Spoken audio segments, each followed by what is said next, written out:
की सगळ्या काही वॉर्डमध्ये ह्या याद्या हल्ल्या नाही आहेत. हे काय आमच्याकडे पुरावे आहेत ना. सगळ्या काही वॉर्डमध्ये हल्लेले नाही आहेत. जे काही चांगले सत्ताधारी पक्षांचे वॉर्ड आहेत ते तसेच्या तसे राहिलेले आहेत. मग बरोबर विरोधी पक्षाच्या वॉर्डमध्ये टार्गेट करून या याद्या हल्ल्या कशा, कोणी हलवल्या? बरं, समरीमध्ये एक दिसतंय आणि संपूर्ण यादीत दुसरं दिसतंय.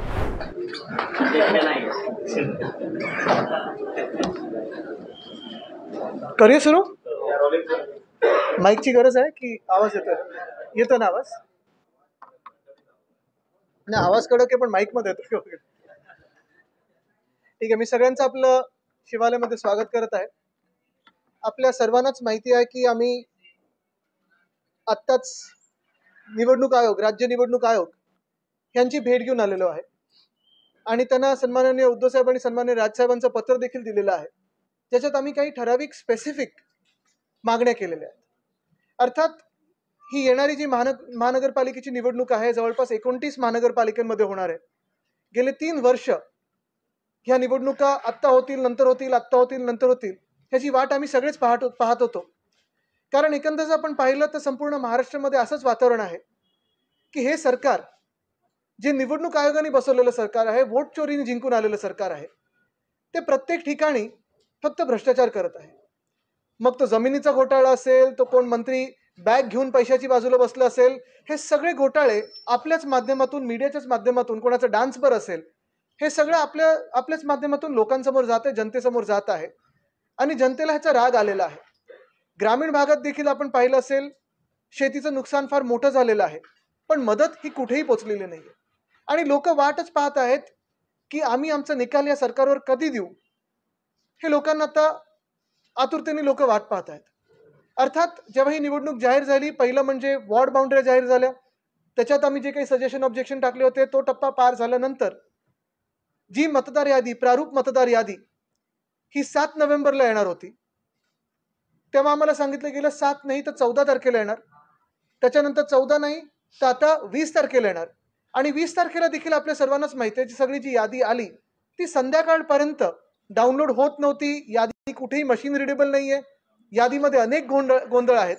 पण आमचे सगळेच कार्यकर्ते, मग सगळेच विरोधी पक्ष आहेत, त्याच्यात शिवसेना उद्धव बाळासाहेब ठाकरे आहे, मनसे आहे, राष्ट्रवादी शरदचंद्र पवार साहेबांचा पक्ष आहे, काँग्रेस आहे, इतर सगळे जे मित्र पक्ष आहेत, कदाचित भाजप सोडून, ह्या सगळ्यांनीच यादी वाचन सुरू केलेलं आहे.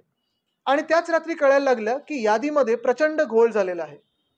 अनेक वॉर्डांमध्ये जर आपण पाहिलं, प्रभाग, जे म्युनिसिपल वॉर्ड आपण मुंबईच्या भाषेत बोलतो, त्या वॉर्डात काही याद्या अशा होत्या ज्या समरीमध्ये दाखवल्यात त्या प्रारूप यादीच्या, पण त्याच्यात बिल्डिंग दुसऱ्या यादीत टाकलेलं आहे.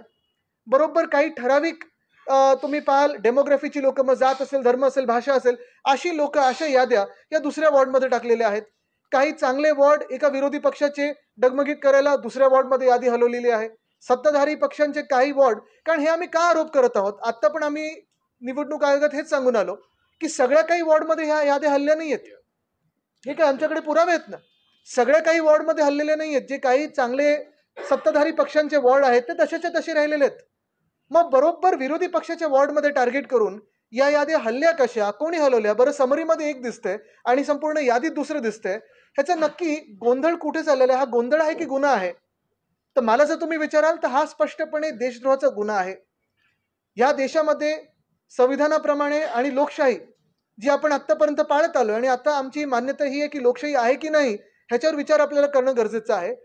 पण ह्या लोकशाहीचं जर आपण फ्री अँड फेअर इलेक्शनचं बोलत असू, तर ह्या फ्री अँड फेअर इलेक्शनमध्ये कुठेही असा गोंधळ होता कामा नाही. पण एकंदर फक्त यादीत गोंधळ नाहीये. जर माझ्या सहकाऱ्यांची परवानगी असेल तर मी काही इतर पण गोष्टी तुम्हाला वाचून दाखवतो ज्याच्यात गोंधळ आढळलेला आहे, कारण आम्हाला हे सगळं बसून अभ्यास करावा लागतो. मशीन रिडेबल यादी आलेली नाहीये. तुम्ही विचार करा, राजकीय पक्ष म्हणून तुम्ही नसाल, तुम्ही साधारण सर्वसाधारण कोणी एक नागरिक असाल, तुम्हाला खरोखर माहिती का प्रारूप यादी जाहीर झालेली आहे? दुसरी गोष्ट म्हणजे ती प्रारूप यादीमध्ये तुमचं नाव जाऊन शोधायचं कसं? तिसरी गोष्ट म्हणजे जर माझ्या बिल्डिंगची यादीतलं नाव किंवा बिल्डिंग ह्या दुसऱ्या वॉर्डमध्ये टाकलं असेल तर मला खरोखर कळणार आहे कसं की माझं नाव इकडून तिकडे गेलेलं आहे? आणि हीच कारणं आहेत की मतदानाचा टक्का कमी होतो किंवा ज्या लोकांना मतदान करायचं आहे त्या लोकांना मतदान करता येत नाही.